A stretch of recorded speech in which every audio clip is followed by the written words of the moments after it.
खबरों का सिलसिला आगे बढ़ाते हैं। इन सज्जन की बात करते हैं जो नेता विपक्ष हैं। राहुल गांधी जी, कांग्रेस के नेता, वायनाड से एमपी, उन्होंने अपने एक्स पोस्ट के जरिए सियासी हड़कंप मचा दिया है। राहुल गांधी ने एक्स पोस्ट करके लिखा है कि लोकसभा में चक्रव्यूह वाले उनके भाषण के बाद ईडी यानी एनफोर्समेंट डायरेक्टरेट उनके यहां छापा डालने की तैयारी कर रही है। राहुल गांधी ने लिखा कि बाहें फैलाकर ईडी का इंतजार मैं कर रहा हूं, बिस्कुट मेरी तरफ से मैं खिलाऊंगा। राहुल ने 29 जुलाई को अपने भाषण में चक्रव्यूह का जिक्र किया था।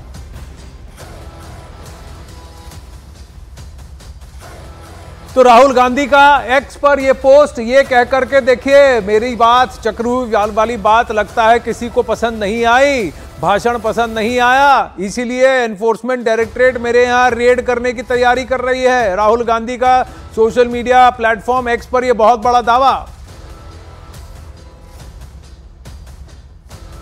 उस दिन 29 जुलाई थी जब राहुल गांधी ने लोकसभा में महाभारत कालीन चक्रव्यूह का जिक्र करते हुए केंद्र सरकार को घेरने की कोशिश की थी। उस दिन राहुल गांधी ने कहा था कि पूरा देश बीजेपी के चक्रव्यूह में फंस गया है, चक्रव्यूह में डर और हिंसा होती है।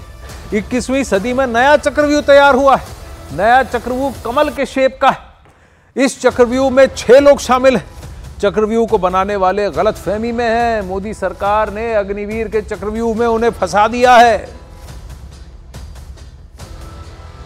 इस्लाम में कोई भी मस्जिद में आ सकता है, चर्च में कोई भी घुस सकता है, समझा में कोई भी आ सकता है सर, मगर इनके चक्रव्यूह में सिर्फ 6 लोग हैं सर। तो ये लड़ाई शिव की बारात और चक्रव्यूह के बीच में है।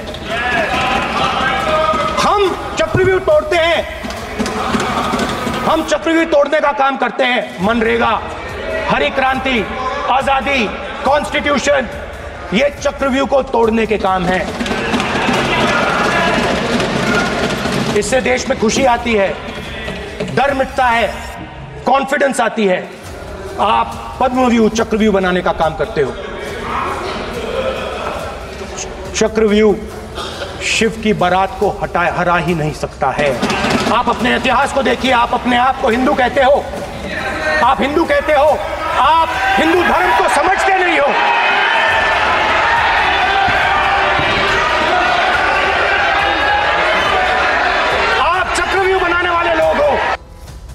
चक्रव्यूह आप बनाओगे और शिव की बारात को ये कोई चक्रव्यूह तोड़ नहीं सकता, कमल रूपी चक्रव्यूह है, ऐसा कहा राहुल गांधी ने। आज राज्यसभा में केंद्रीय मंत्री शिवराज सिंह चौहान ने राहुल के चक्रव्यूह वाले बयान पर जवाब दिया। शिवराज सिंह चौहान ने चक्रव्यूह की चर्चा करते हुए महाभारत के शकुनी की यादें दिला दी।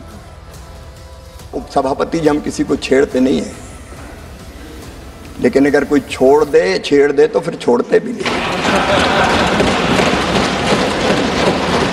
इसलिए मैं वहीं से आरंभ करना चाहता हूं। बेहतर होता वो आज यहां उपस्थित होते। माननीय उपसभापति जी, उनको याद भी आए तो शकुनी याद आए। शकुनी, चौपड़, चक्रव्यूह और इन सारे शब्दों का संबंध है अधर्म से। जाकी रही भावना जैसी, प्रभु मूरत देखी सुनत ऐसी। शकुनी मतलब छल, धोखे और कपट के प्रतीक थे। चौपड़ में तो धोखे से ही हराया गया था। और चक्रव्यूह मतलब फेरवार नहीं, घेर के मारना। अब कांग्रेस को क्यों चक्रव्यूह, शकुनी, चौपड़ ये याद आती है। माननीय उपसभापति जी, जब महाभारत काल में हम जाते हैं तो हमें तो भगवान श्री कृष्ण याद आते हैं। यदा यदा ही धर्मस्य ग्लानिर्भवति भारता अभ्युत्थानम धर्मस्य तदात्मानं सृजाम्यहम् परित्राणाय साधूनां विनाशाय च दुष्कृताम धर्म संस्थापनार्थाय संभवामि युगे युगे। हमको तो कन्हैया याद आते। जब जब धर्म की हानि होगी, अधर्म बढ़ेगा, पाप बढ़ेगा, अत्याचार अनाचार बढ़ेगा, तब तब धर्म की रक्षा और अधर्म के नाश के लिए मैं बार बार आऊंगा, ये भगवान श्री कृष्ण ने कहा था। लेकिन अनीति और अधर्म किसने किया? ठगी किसने की? माननीय उपसभापति जी, कांग्रेस के डीएनए में ही किसान विरोध है, मैं ये कहना चाहता हूं। राधिका खेड़ा जी और अनुराग भदौरिया इस वक्त हमारे साथ हैं। मामा जी ने शकुनी की बात कर दी। अनुराग भदौरिया, एक बात बताइए, हर बार विपक्ष यह आरोप लगाता है सरकार पर कि आपने अपने पपलू सब जगह फिट किए हुए हैं। ये राहुल गांधी जी को कौन फोन कर रहा है? 10 साल बाद भी कौन वहां पर फिट है? देखिए, शिवराज सिंह चौहान जी की एक बात पे तो बड़ा अच्छा लगा मुझे सुन के। कह रहे हैं महाभारत में कृष्ण जी थे और वो अधर्म का नाश करने के लिए थे। बिल्कुल, कृष्ण के वंशज तो पार्लियामेंट में आ गए हैं ना। श्री अखिलेश यादव जी है ना। ये जो भारतीय जनता पार्टी अधर्म कर रही है, अन्याय कर रही है, इसका नाश तो वही करेंगे और किया भी है। उत्तर प्रदेश के अंदर में 37 सीटें लेके आए हैं ना। सही कह रहे हैं कि कृष्ण जो थे वो न्याय की बात करते थे और उनके तो वंशज अब तो पार्लियामेंट के अंदर में है, तो अन्याय तो पार्लियामेंट में हो नहीं पाएगा। ये सुन लीजिए कान खोल के शिवराज सिंह जी। भले आपको मामा कहा जाता है तो आप अच्छी तरह समझते भी होंगे, शकुनी का मतलब भी समझते होंगे, इसलिए आपको याद भी आए। इसलिए कृष्ण भगवान का मतलब भी समझते होंगे, तो आप रहिएगा बच के, क्योंकि अन्याय अब पार्लियामेंट में नहीं हो पाएगा। जिस तरह से बच्चों के साथ अन्याय हुआ इतने सालों तक, आप युवाओं के साथ अन्याय हुआ, किसानों के साथ अन्याय हुआ, महिलाओं के साथ अन्याय हुआ, अब अन्याय नहीं होगा। तो अनुराग के रूप में आप कृष्ण के वंशज हैं वहां पे। मजा आया, अच्छा लगा, नहीं हो पाएगा। अच्छा लगा आपका तर्क सुन के। पर ये कृष्ण के वंशज अयोध्या में जो उनके ही नारायणी सेना में से किसी ने जो कांड किया है उस पर चुप्पी क्यों साधे हुए हैं, ये भी बता दें। अच्छा, लेकिन राधिका, लेकिन आशीर्वाद है, जीते हम। जीते नहीं।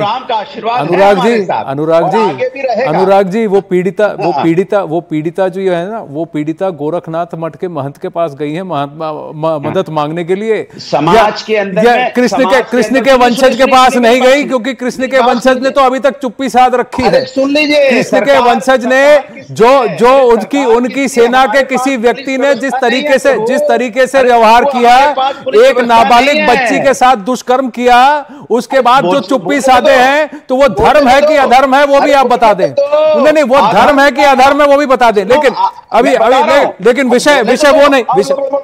आप बहुत बोले, मैंने बस ये पूछा सजा मिलेगी और सरकार की जिम्मेदारी होती है भारतीय जनता पार्टी। कितना बोले हैं कृष्ण के वंशज, कितना बोले हैं यदुवंशी, कितना बोले हैं यदुवंशी अयोध्या के कांड पर, अयोध्या में जो कुकृत्य हुआ, जो दुष्कर्म हुआ, उस पर कितना यदुवंशी जी बोले हैं, वो आप भी जानते हैं, मैं भी जानता हूं, हर कोई देख रहा है। तो इसीलिए मैं वही कह रहा हूं कि तर्क अच्छा था, लेकिन पंच कसने से पहले अपने गिरेबान में भी झांक के देख लें। अब राधिका खेड़ा जी, एक बात बताइए, ईडी तो सरकार के अधीन है, ईडी तो सरकार के इशारे पे चल रही है, विपक्ष का यह कहना है। ईडी तो वही करती है जो अमित शाह जी कहते हैं, गृह मंत्री जी कहते हैं, ऐसा विपक्ष का कहना है। पर ईडी के अंदर से फोन कॉल राहुल गांधी जी को जा रहा है। आनंद जी, एक कहावत है ना, चोर की दाढ़ी में तिनका, और यही हमने राहुल गांधी जी की ट्वीट पे देखा। वो किस तरीके से अभी बेल पे है, इतने बड़े केस पे, सब जानते हैं, और ये लगातार देश की जनता को गुमराह करने की जो कोशिश कर रहे हैं चुनाव के पहले से लेकर अब तक, कि लोगों का ध्यान इनके भ्रष्टाचार पे ना जाए। अब देखिए ना, मजबूरी समाजवादी पार्टी जी की, मेरे मित्र अनुराग जी को भी किसको डिफेंड करना पड़ रहा है, उसको डिफेंड करना पड़ रहा है। मैं इनको याद दिलाऊं, मुलायम सिंह यादव जी, इनके शीर्ष नेता, ने क्या कहा था? कांग्रेस से लड़ो, जेल जाओ या सीबीआई का सामना करो। अखिलेश यादव जी कहते थे कि, और ये ज्यादा दिन पहले की बात नहीं है, पिछले साल की बात है, अखिलेश यादव जी ने कहा था कि कांग्रेस ईडी अपने ऑपोजिशन पार्टी, जब सरकार में होती है, अपने ऑपोजिशन के पार्टी वालों के ऊपर ईडी भेजती है। तो चक्कर क्या है ना, कि इन लोगों को आदत है इस तरीके के चक्रव्यूह रचाने की, इनको आदत है इस तरीके की अनैतिकता दिखाने की, तो इन्हें लगता है कि सामने वाला भी ऐसा करता है, क्योंकि लगातार कांग्रेस ये करती आई है। मैं फिर बोलूंगी, ये मेरे शब्द नहीं है, ये माननीय मुलायम सिंह यादव जी और अखिलेश यादव जी के शब्द हैं, उन्हीं यदुवंशियों के शब्द हैं, मेरे शब्द तो है नहीं, ना भारतीय जनता पार्टी के हैं, ना किसी और के हैं। तो ये पूरा देश जानता है कि कौन अपने पॉलिटिकल ओपोनेंट्स के खिलाफ ईडी, सीबीआई लगातार इस्तेमाल करती आई है।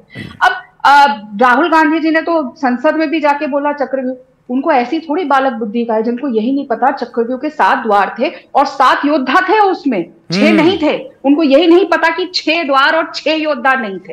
ये यहीं पे जो राहुल गांधी की स्क्रिप्ट लिख के देता है ना, उनको अपना स्क्रिप्ट राइटर बदलना चाहिए और जो ट्वीट भेज रहा है वो भी बदलना चाहिए, क्योंकि उल्टा ये चीजें वापस उन्हीं के ऊपर आ रही है।